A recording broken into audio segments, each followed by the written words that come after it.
आणि आज दिवसभरातल्या महत्त्वाच्या आणि मोठ्या बातम्या आपण पाहूया। सरकार सातत्याने आरक्षण देणार असं सांगतं, मात्र करत काहीच नाही। सुप्रिया सुळे यांची सरकारवर टीका। तर जरांगे यांनी महिनाभरापूर्वी मुंबईत येणार असं सांगितलं होतं, पण सरकारने काहीच केलं नाही, सुळेंचं वक्तव्य। शिवाजी पार्कवर राज्यपालांच्या हस्ते ध्वजवंदन। राज्यपालांकडून भाषणामध्ये मराठा आरक्षणाचा उल्लेख, तर देशाच्या विकासामध्ये महाराष्ट्राचं योगदान। मुख्यमंत्री शिंदेंचा जनतेला संदेश।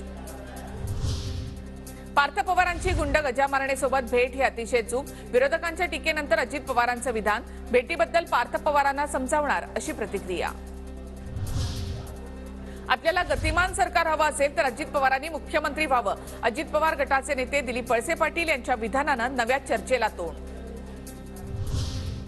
पुणे दौरा रद्द करत अजित पवार तातडीनं मुंबईत। पुण्यातील सर्व कार्यक्रम रद्द। मराठा मोर्चाबाबत तातडीच्या बैठकीसाठी मुंबईमध्ये परतल्याची माहिती।